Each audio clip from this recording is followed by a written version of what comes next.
torque and angular momentum in terms of moment of inertia. Moment of inertia I to be related with torque and J. Torque or moment of a force, both are the same. For a rotating body, torque is given as the product of the movement of forces acting on all the particles. Many particles. Forces are acting on them separately, F1, F2. Their distances perpendicular are R1, R2.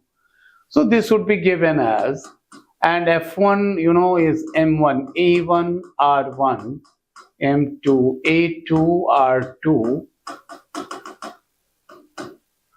then M1, A is equal to R alpha, this is R1 alpha, R1, R2 alpha, R2, and so on.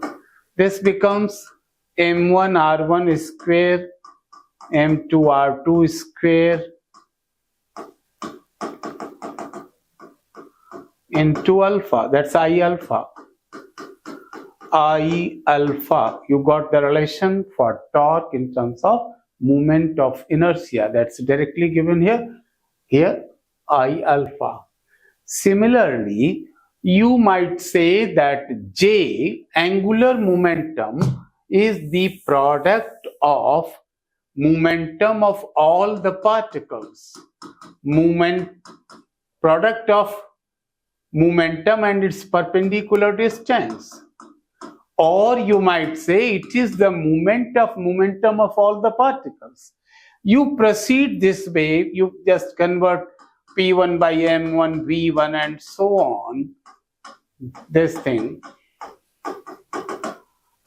it will be R1 omega, R1, R2 omega, R2,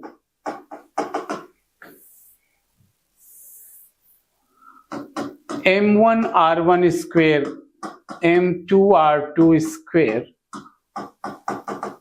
into omega.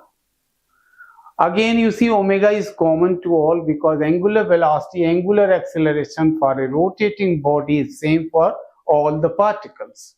This becomes I omega. You find J equal to I omega. Two relations you are having for tau and J. Like for force and P. For P you have mv, for force you have ma.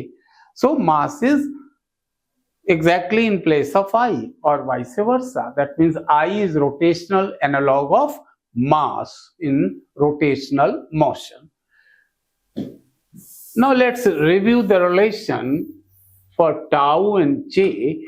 You know, tau is delta J upon delta G.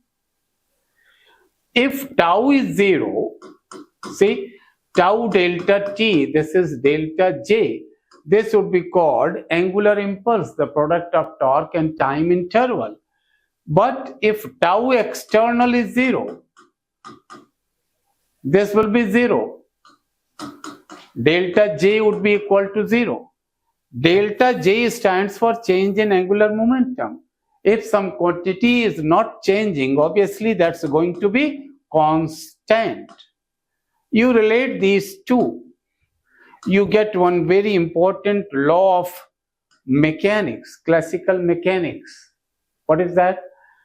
Angular momentum shall remain conserved if there is no external torque. If external torque is not there on a system, its angular momentum will remain conserved. This law itself is very important. Since you know J is equal to I omega, this will be constant. You might say I1 omega 1, that is equal to I2 omega 2. On this basis, we conclude that when moment of inertia will increase, omega will decrease, or vice versa. If you want to increase angular velocity, obviously you have to decrease the moment of inertia. Divers keep this thing in the mind.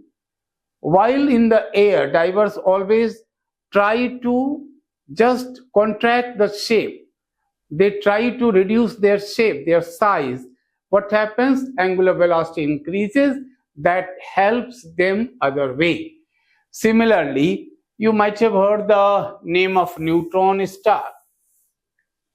Neutron star is the possibility of one of the conversions after the death of a star. You know, when stars die, they are likely to be converted either in white dwarf or in black hole or in neutron star. Neutron star is one of them. But the size becomes so small that the speed becomes very, very fast. Neutron stars are supposed to spin very fast. They are known, in fact, for their speed itself. And finally, I have quoted that angular momentum conservation has many applications. Angular momentum itself is a very significant quantity in mechanics. This law has wide application in Kepler's second law as well.